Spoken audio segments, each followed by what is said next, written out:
Which music? I don't know what you just did. All right. Good afternoon, everyone. Good afternoon. For those of you who don't know me, I'm the single hospital group lead, and today we're going to do a total review of the chart of accounts.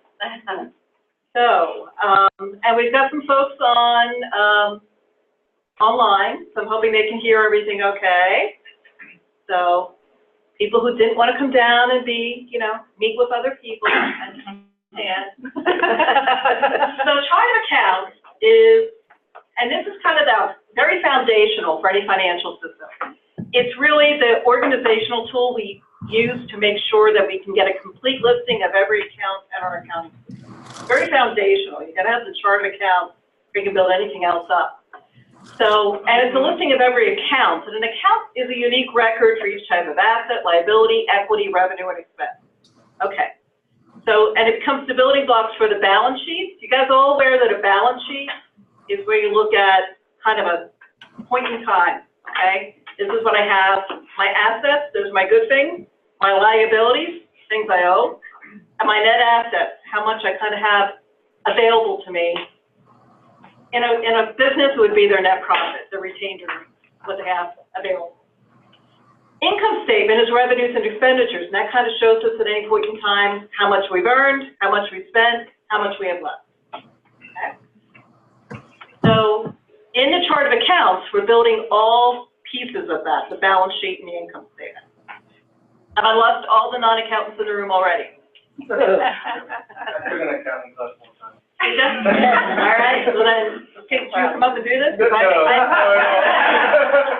actually never took accounting. So no.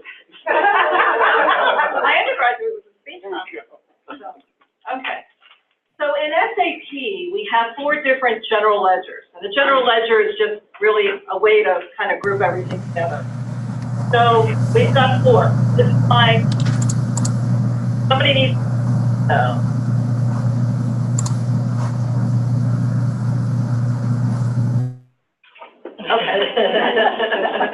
So yeah, someone was in an airplane. Okay. So we've got the 4, and this is what I refer to as psycho-FinGen. Okay. We've got financial, which is the reddish box, FI, financial accounting, fund accounting. This is primarily what we use for our year-end financial statements. So that piece of the ledger within SAP is where we're going to gather everything we need to do our year-end financial statements and year-end reporting. The CO we're controlling, which is the one that's peachy, is used primarily for allocations of costs. And Vicki, we're not really going to be using the CO module that much the way we work at Penn State. We haven't used any, we have no applications for it at the present time. Yeah, I didn't think we did. It's used more, I think, in business to be able to allocate costs across different aspects, and we don't really do too much of that. FM is fund management, that's the blue, and that is the one that most of our users are going to be in all the time, because it's going to show them what's my budget, my actual, my encumbrances, and my balance. So that's what everybody wants to know. How much money am I budgeted? How much have I spent? And how much do I have left? So that's where most of them are going to be. And then GM is our grants management. Very similar to SM, and you can also get the budget, actual, and balance. But grants management has a lot more detail on it related to grant accounting and controls and the billing we have to do the time. So all of those kind of all fit together. Okay.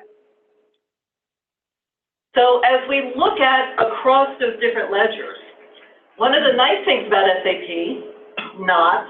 is that they call everything something different in every ledger. So the reporting entity is what we call company code. If you go over to CO, it's called controlling area. If you go to FM, it's the funds management area, and in GM, they also call it the company code. It's the same number across all of them. They are just referred to differently in each ledger. Why? Because they're German. Okay,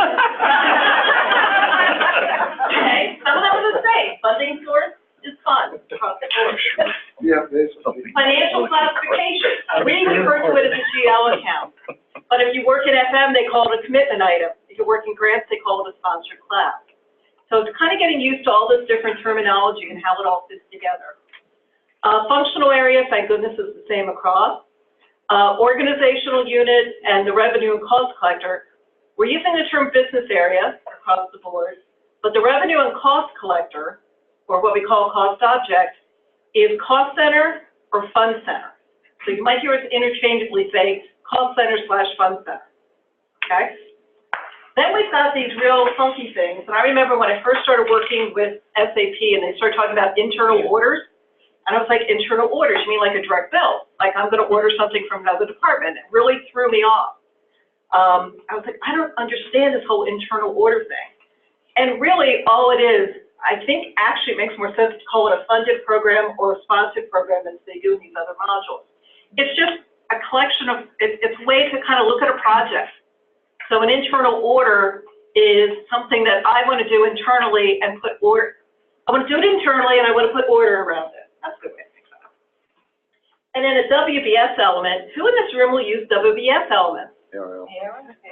Terry's raising his hand. Yay! ARL will be primarily the only area using the WBS, and that's a work breakdown structure. It's also called a funded program or sponsored program, and they act a lot alike. The difference is the WBS is much more detailed. That allows you to do multiple levels of hierarchy. It's really meant more for really project planning. So, and most of our areas are not going to be doing that. And then the grant funding source, we just call grant. Yay, same term across the board. So any questions on that at the moment? So we didn't, as you look at these will be exactly the same. If you're looking at the chart of accounts and you say, what's the cost center? Whether it's a cost center or a fund center, it'll be the same number. They're just referred to differently in the modules. That make sense? Okay. Wait till you see what the numbers actually look like. Oh, Beautiful. Nikki decided, so of course it's beautiful to her.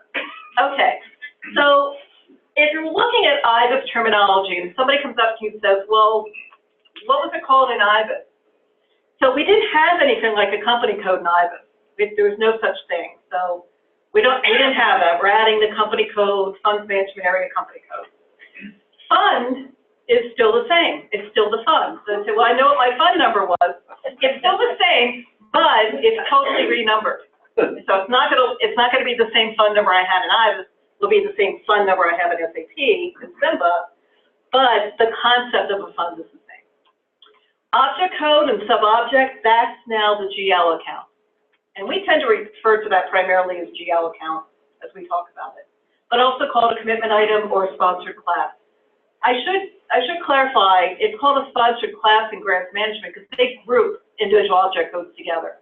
So rather than having, they may have a sponsored class for travel, and all the travel codes are in that sponsored class. And you just post to that sponsored class. So it shows as that sponsored class when you look at the graph. Function code is now functional area. Does anybody other than those who work on the functional side know what a function code is? John? Nope. Oh. No, I do. I just forget. So a function code is what we use to classify expenditures at Penn State. So every budget out there has a function code on it, and it's used to say, well, is this related to instruction or research or service? Is it academic support, institutional support? NACUBO, which is the National Association of College and University Business Officers, has a whole classification guide. They call it the FARM. I don't know why it's FARM, Financial Accounting Reference? Reporting reference manual. Reporting manual. Okay. So, and it's to make sure that as they do reporting across different universities, they can get some consistency. Like, oh, all these things need to group together as academic, so we can report on what's the instructional cost for Penn State versus research for Penn State. So it kind of gives you these classifications. With the functional area, we're adding another little piece onto that, and that's for our folks in cost analysis. Does anyone know what cost analysis does, what that department does? Are they the ones who calculate overhead?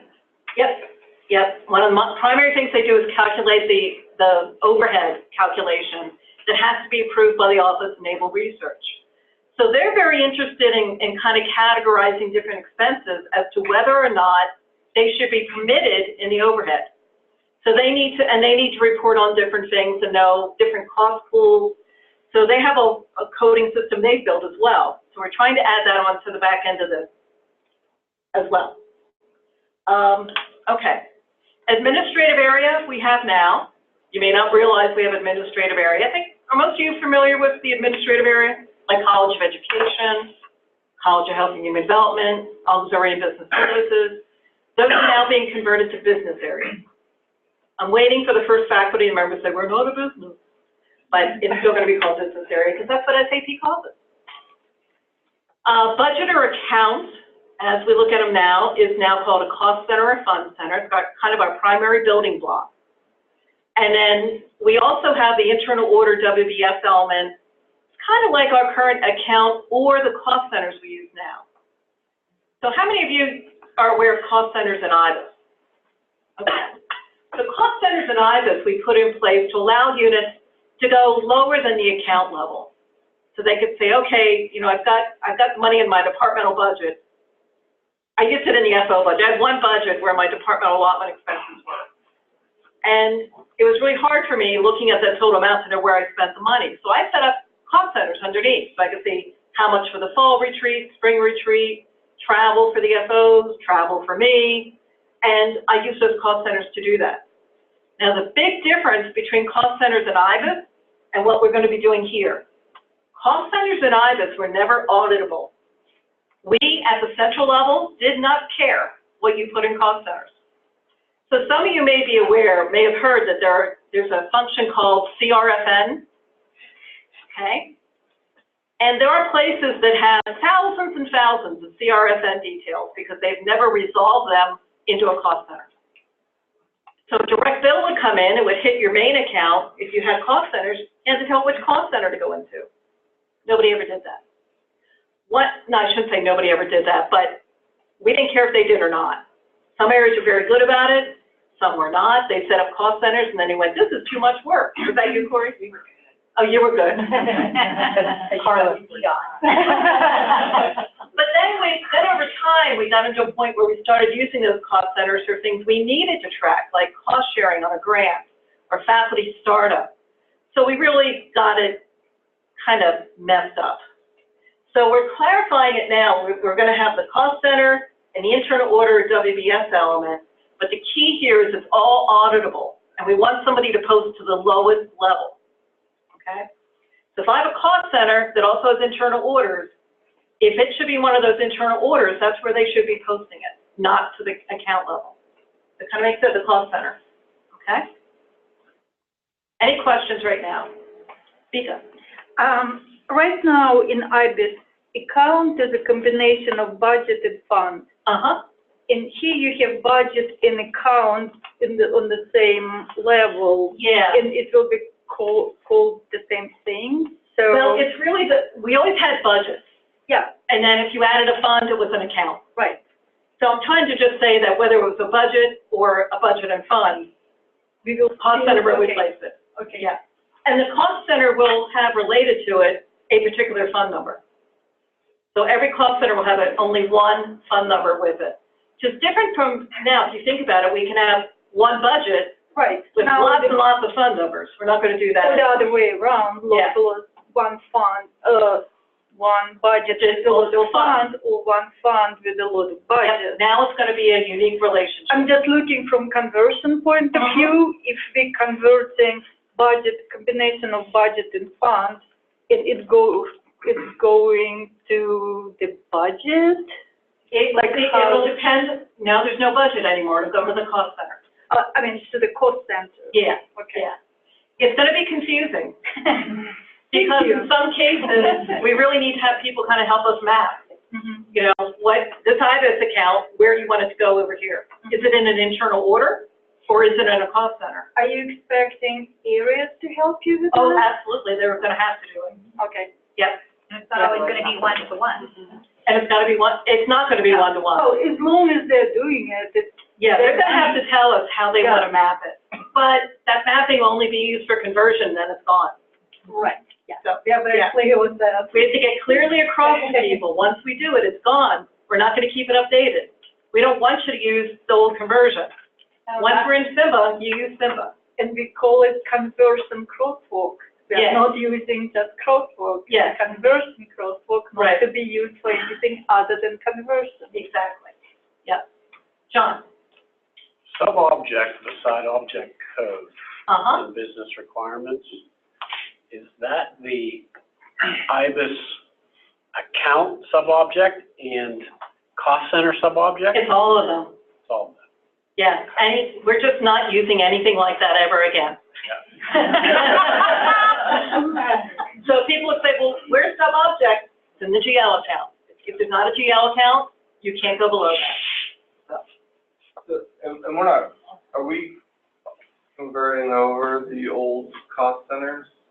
We're not converting No, anything we're gonna over, convert right? at the account level. Okay, yeah. And then if people have things in cost centers that they do, that it's like, maybe it's cost share for a grant and they want to put that in internal order, we might do that, Right. but we're working at the account level. But most of, like, internal orders will pretty much be blank for everything up until we start our new stuff, right? I mean- Unless there's a particular account that will go directly into an internal order. Okay, If you look at internal orders, it might make a little more sense, because there's some things now that we do at the account level yeah. that will be done only in an internal order. It's a little confusing.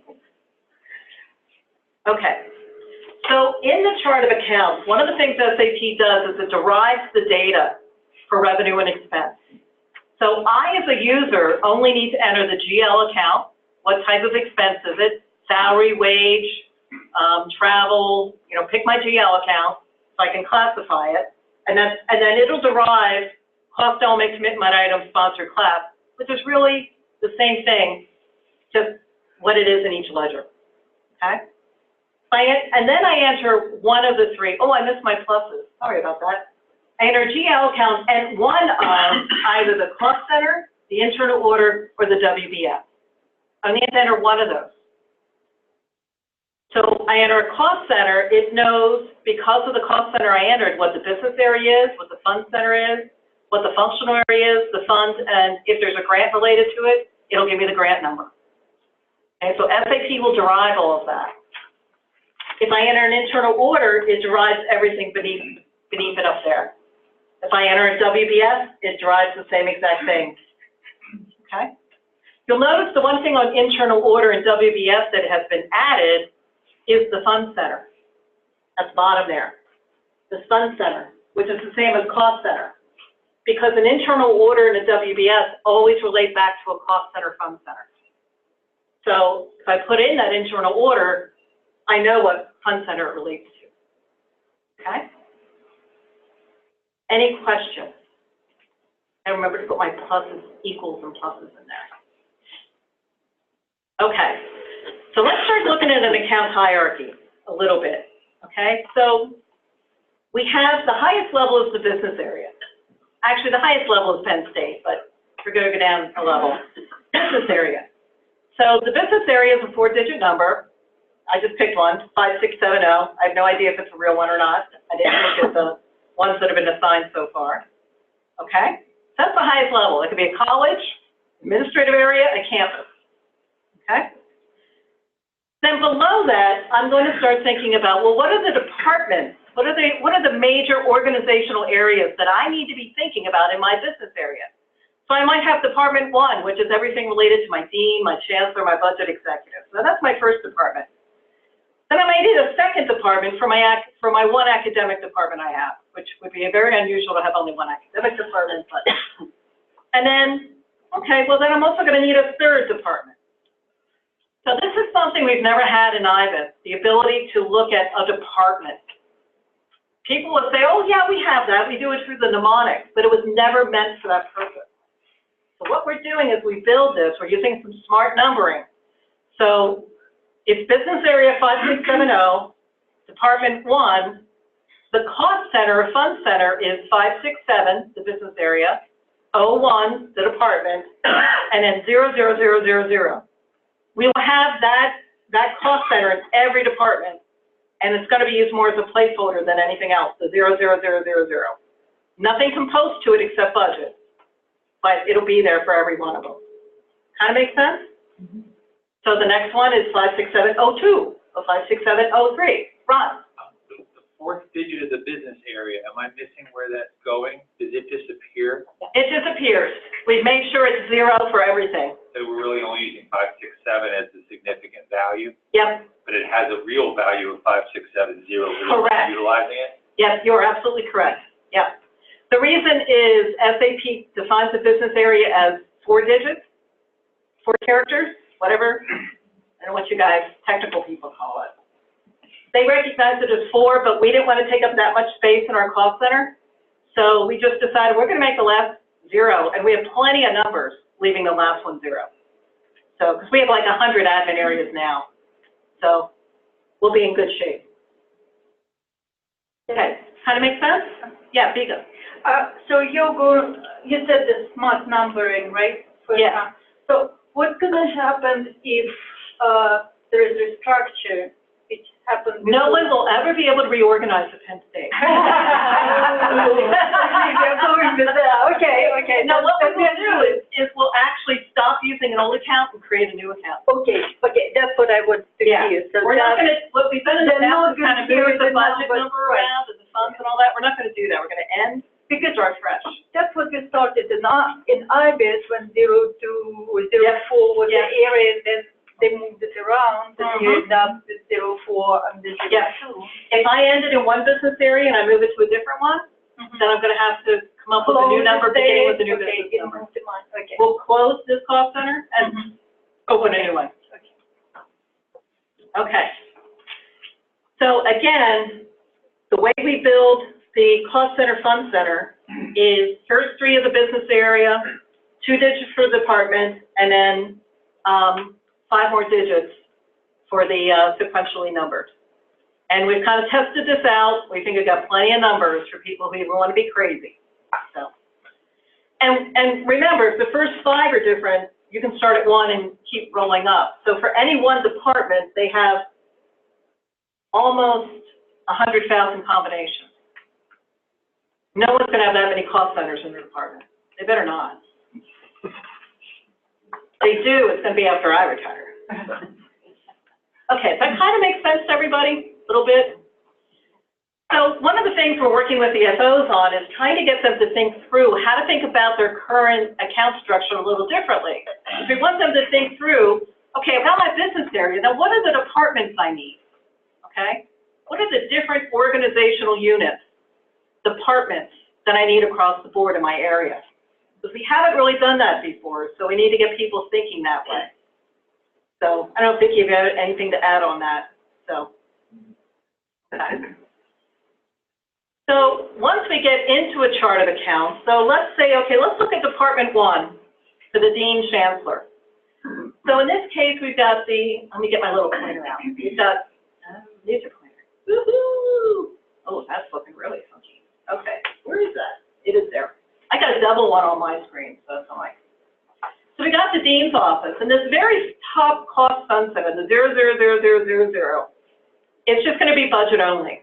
In fact, Vicki, that's what I forgot to verify with you. I'm not even sure it'll have a fund number or a function already associated with it. Yeah, I think it might have to. I think it has to, Right. but It it could won't be like really be used to 000. accumulate anything. Yeah. So in this case, under the Dean's office, they've decided that they need 5 different cost centers. So this is the budget level, but then they're going to have one specifically for the Dean's office.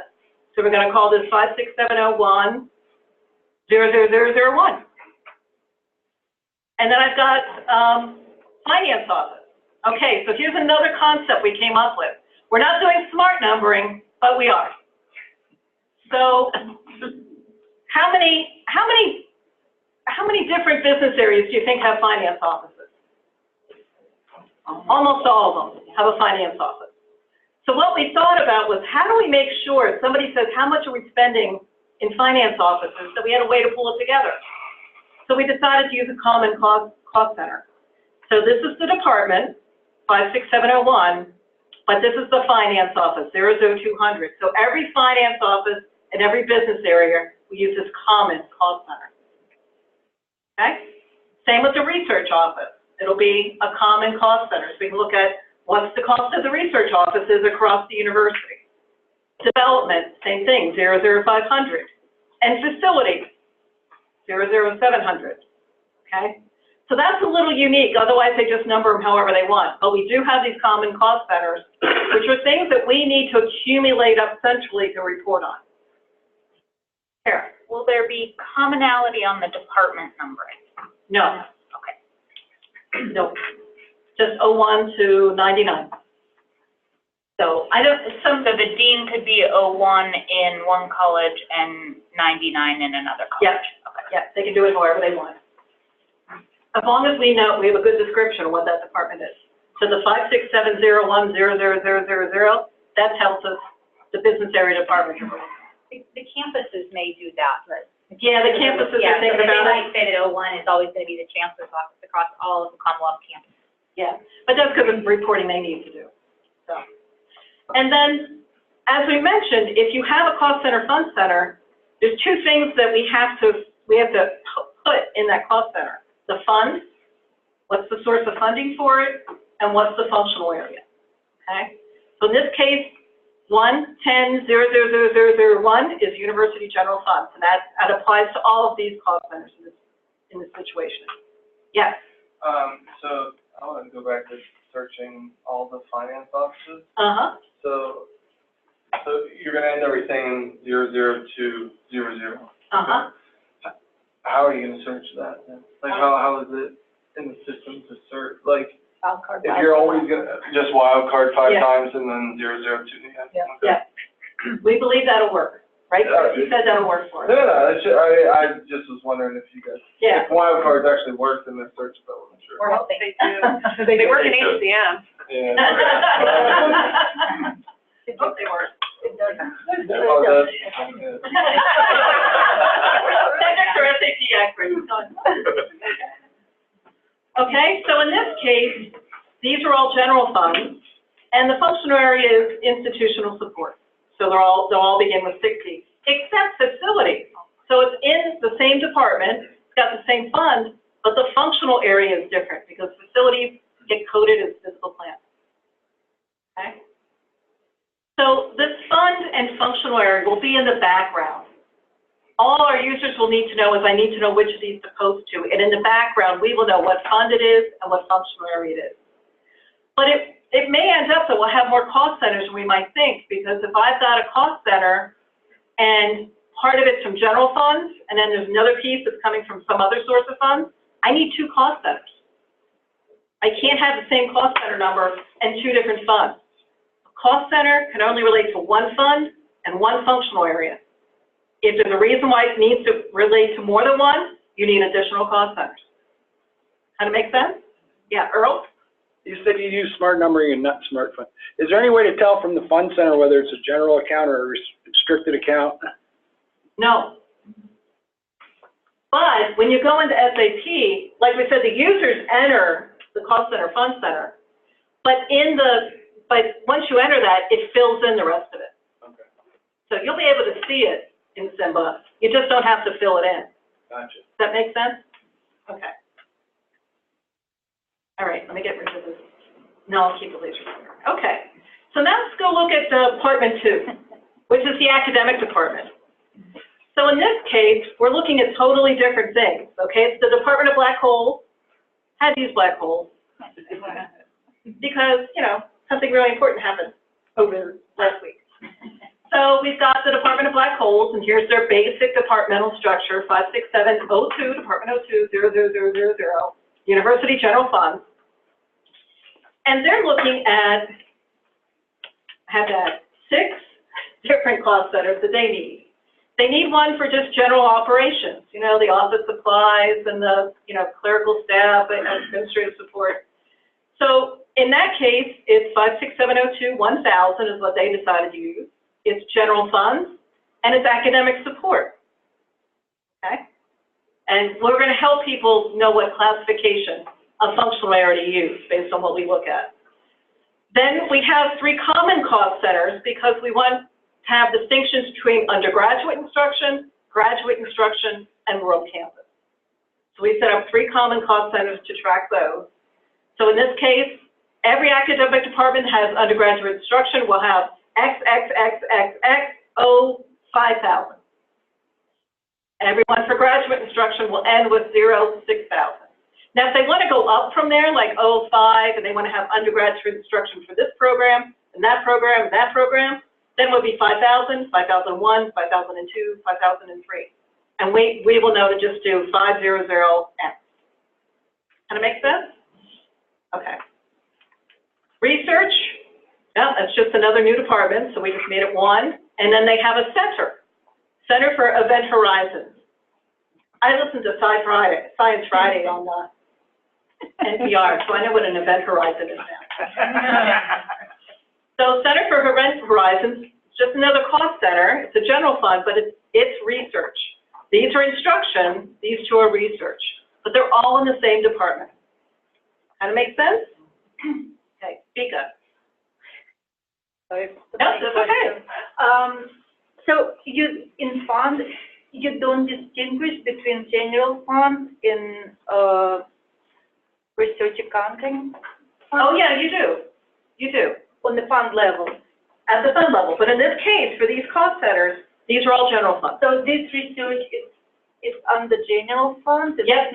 Yep, we have a lot of what's called departmental research, and it's considered part of the general fund. It's not under a sponsored program. We'll get to that in just a second. Okay, it's done a little differently in SIMBA. Okay, any other questions? Bob, did you have your hand up, or you just stretching? Just stretching. Okay. All right, so let's go back to this. I didn't do Department 03 Student Services because my dog needed a walk. So this is what we went over before. And then below these cost centers, I kind of think of them as below, are internal orders or WBSs. The internal orders are internal order or funded program or sponsored program. They will all begin with either from 10 to 89. They will begin with the first 2 digits, 10 to 89. We have different classifications for them. The WBS, which is also a funded program or sponsored program, will begin with 95 to 99. We've kind of reserved those numbers for WBS. In SAP, actually, the internal order and the WBS are totally different lengths. The internal order is 12. Yes, right? 10. Yeah. 12. 12. The WBS can be 20. We decided to make it easier for our direct billing units and others who are doing this to just make them the same length. And the way we're going to distinguish if it's one or the other is by the first 2 digits. Okay? Seen a lot of, I don't know what the hell she's talking about. Okay. All right. So let's go look at some internal orders. I'm not going to do WBS because it's very unique to ARL, and they're just always special, and I don't really understand them. If you want to be special, use WBS. Yeah. So for all of us ordinary people, we will use internal orders. So in this department, the Department of Black Holes, remember I have the whole department, I have these 7 different internal orders, okay? So I have one for the Hawking Scholarship, and it begins with 7-1, which tells me it's a endowment spending account for students, and I associate it back to one of my cost centers in my department. So this one's related to undergraduate instruction. So that cost center is the one that it relates to, okay? The fund, however, is completely different. It's not a general fund. It doesn't have to be the same fund as that cost center.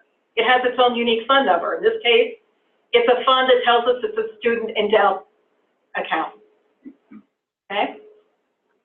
Functional area, again, totally different from the cost center it's on, is 90 for student aid. And then we also need to know if it's related to a grant, which is 6 digits. There's no grant involved. So it's NA. I think they actually use NA in the, do they? Not relevant. Not relevant. Oh, not relevant. Is that 12 digits? Yes. Because the grant's only 6. How do they fit it in there? Anyway, Einstein Graduate Fellow.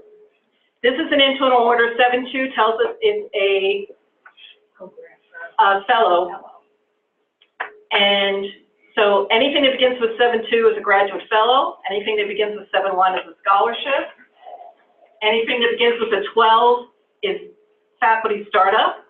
And the 2 after this tells me it's the department, and this 9 after that, let me get my laser pointer. So you guys don't like, what the hell is she pointing at? So 1-2, 2 is department, 1-2, faculty startup, funded by the provost. 5-0, sponsored award. This is where all of our sponsored awards will fall under 5-0, internal orders. Okay? They're not going to be up in the cost center level. They are always in an internal order.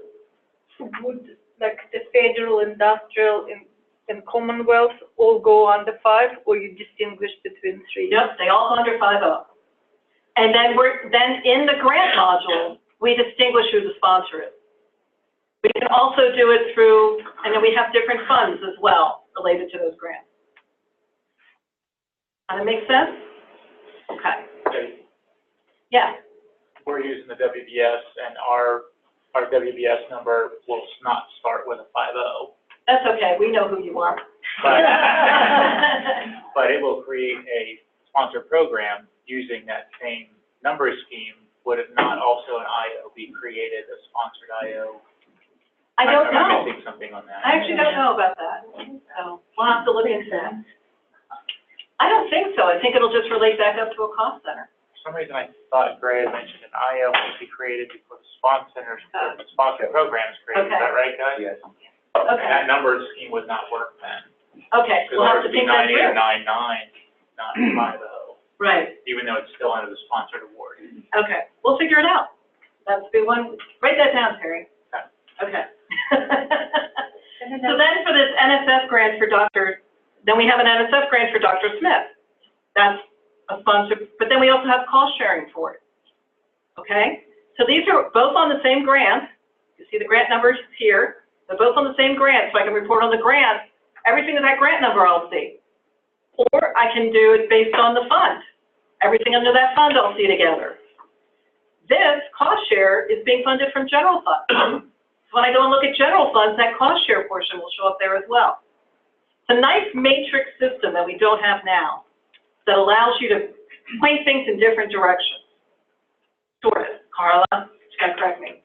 Well, you just have a small numbering glitch because your NSF grant and your cost share have the same cost center, but there's 2 different funds associated with them. Oh, you're talking about the IO. Yes, the IO can be. IO's different. That's right. 50 The is, IOs are on the different funds. Okay, never mind. yeah, the IO, in this case, they're both related to the same cost center. Yeah. They're both on the same grant, but the fund numbers are different. Yes, I'm sorry. Never mind. I was thinking the same. Thank God she was right for once. Carla wasn't right. Somebody write it down. She's always right. And then the other one that's different is right now for unrestricted gifts, we tend to give them a budget and fund and account number. Well, now they will also be managed in internal orders. They will begin with a 40. And this unrestricted gift is owned by the Center for Event Horizon, so that's the cost center we give it to. It's an unrestricted gift, and it's institutional support. So it's a little different the way you look at it. So, yeah, Justin. For the cost share one is 5, or all the cost shares can start with 5-2? 5-1 is pending cost share, 5-2 is awarded cost share. And I don't remember why we have that distinction. Somebody needed the ability to see it as pending. For proposals? Yeah, maybe for proposal, yes. I want to set money aside for cost share, but I don't have it awarded to a particular grant yet. Yes. Okay. All right, so now we come to, so I got internal orders for the Department of Black Holes. They relate to different cost centers. So I group them together, but they're all in this one department. So now let's go back and look at this grant. Okay, so in the Department of Black Holes, I have 2 internal orders. One for the NSF grant for Dr. Smith and one for the cost share. But when I go and look at this grant in total, it's got 4 different sponsored awards. 2 of them are in the Department of Black Holes, like I just looked at. One, however, is with Dr. DeGrassi over, who's the co-PI.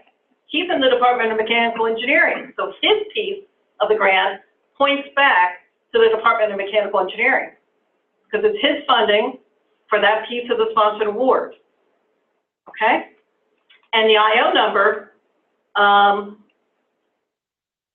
the fund number is the same as the fund number above.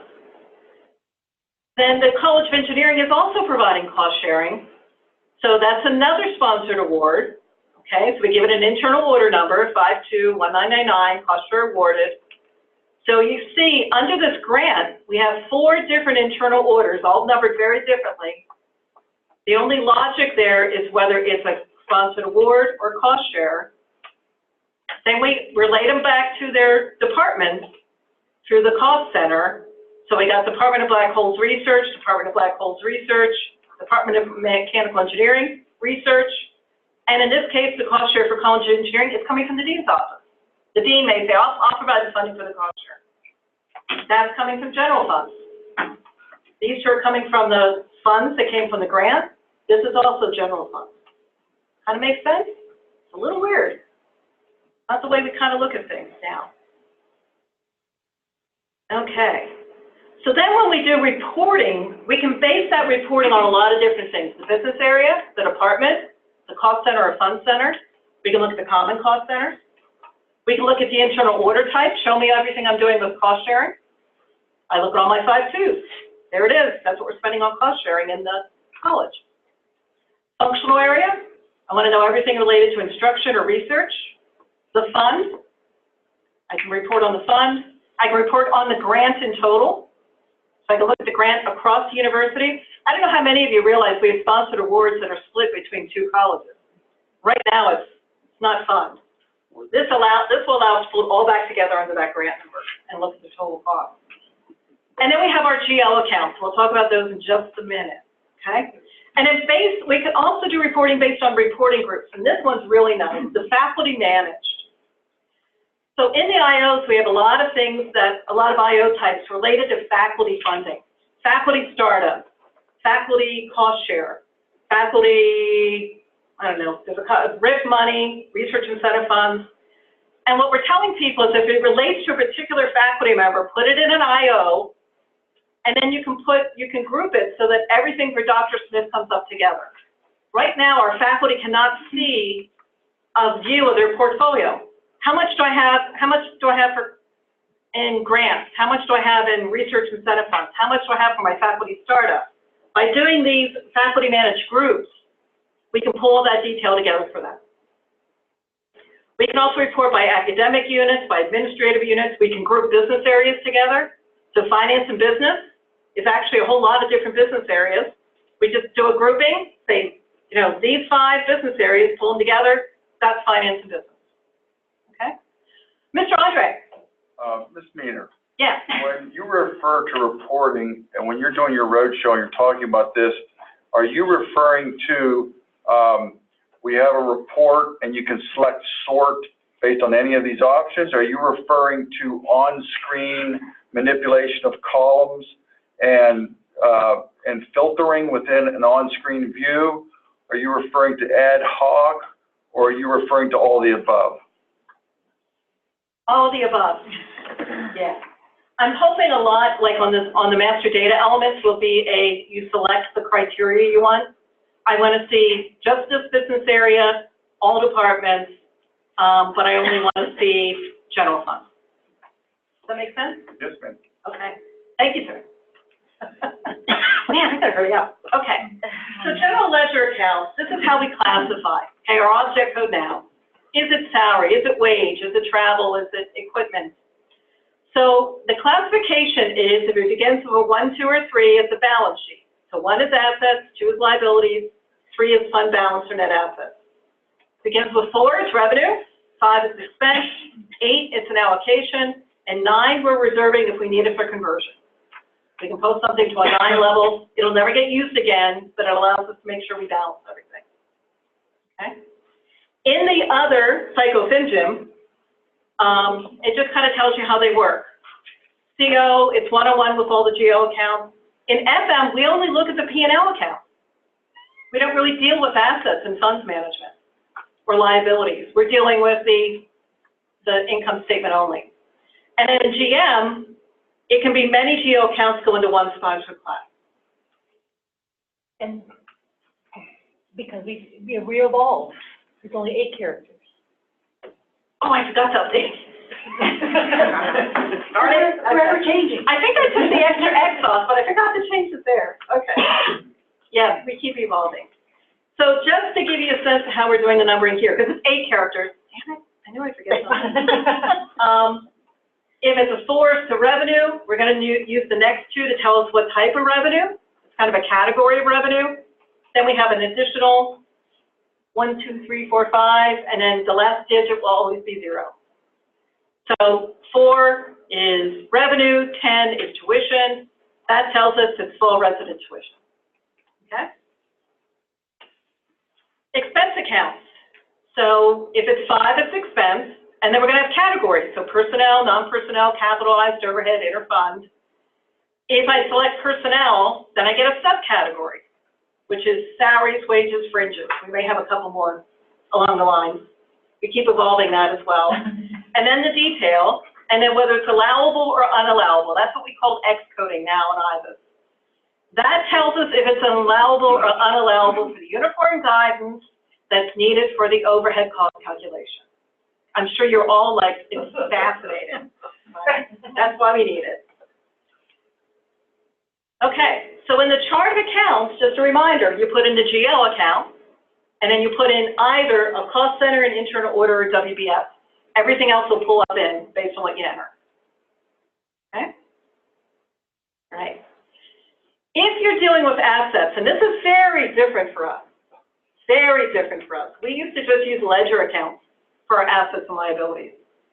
And I see Vicki going, oh. It was really bad.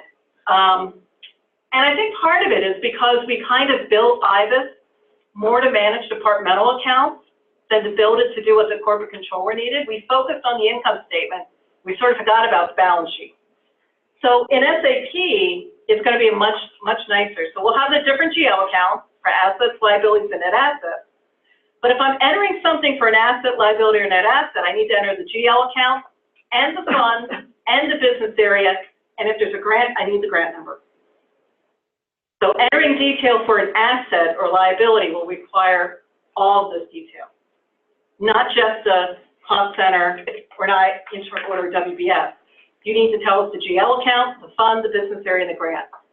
So as Heidi's building out the chart of accounts for different areas, we're saying if you have something that has to post to like a receivable account, that's an asset, right? Yeah. Yeah. So you need to tell us what fund it is, what business area it relates to, and if it's related to a grant. If it's an accounts payable, that's a liability. Same thing. What's the fund, the business area, the grant? Okay. So how are we going to record revenue for grants when they're shared between business areas? You record the revenue to the grant, I believe. Or the receivable part, though? You're going to get. It's derived. It's derived, yeah. It'll be split. Yeah. Okay. Yeah, it'll know based on the sponsor board and what sponsor board you filled, which receivable goes to. Splitter. Okay. There's a splitter. Yeah. Wow, we have a splitter. Okay. All right. Any questions? I know it's a lot. It's a different view than we did in the SIMBA session. Try to get you to think a little differently about it and see some of the numbers. Mr. Andre. So you provided a lot of color commentary and talked about there'll be set number ranges and this is now replacing this. I'm assuming that within the training that we're providing, we will have training aids that kind of, Yep. they can look at those things. Mm-hmm. Do you know if S4HANA allows tip tags on hover over various things? I don't know, but I know if I enter like the first couple digits, it will start searching and show me the ones that are available. Okay. But you don't know if there's a hover that it tells you this formerly was called cost center, is now. No. Okay. No, and I don't think we want to do that. Okay. I want people to learn the new way and just start, once they're in, go the new way, forget what you ever did before. We're in line with buying immersion. Yeah. The new university concept. So I got it, I was just kidding. So, and one of the things I hope, and, yeah, Stephanie's there, I want to get these concepts across to people in Simple 101. So when people are taking training in the fall, they're beginning to understand these relationships. So when they get in and they start entering it, it makes more sense to them, like, oh, that's right. I remember Debbie saying the fund would be derived, and look, it just popped up. So I don't think people will actually say that, but. And you mentioned that we will be creating a crosswalk table that won't get updated, but it will be, here you go, here's all your stuff, but I'm not touching it again. Exactly. Yeah, okay. Yep. No, that makes sense. Yep. That's good. Good point. Because to be honest, as soon as someone does a reorganization, it's all correct, that conversion's gone. Yep. So we don't want to keep it. Nope. We want them to start working in the new system. Okay. Any other questions? Yeah, every transaction always posts to the lowest level. Every transaction needs to post to the lowest level. If it needs to be in an internal order, you post it at the internal order. Then if I want to report on the total expenses for that cost center, it'll include the internal order stuff for that fund. So it kind of accumulates up, but you've always got to post at the lowest level. Yes? Has there been a decision yet as to whether or not there's going to be restrictions on how often areas can reorg? I have not heard anything. That's really Mary Lou Ortiz's decision, because the budget office manages that. I know she wants to try to avoid it as much as we can, so. But can you tell us, Debbie, will there be a blackout on reorgs prior to go live? Oh, yeah.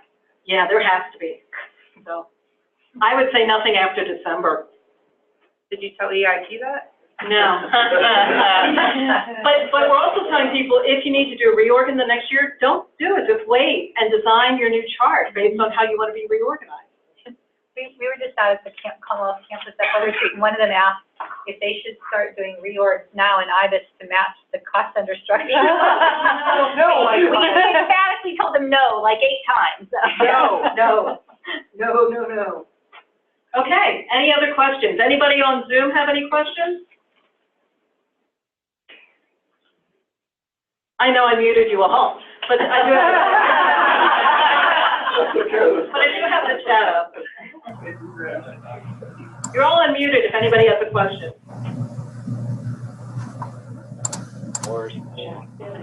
It's just a rumble of indecision out there. All right, any other questions? Oh, Terry. Can you make the PowerPoints available? I can. Thank you. I can. I need to update it to make some corrections. But I will do that and then I'll make it available. It may not be till tomorrow if I get the interest. Thank you. All right. Well, I'm going to go ahead and stop recording.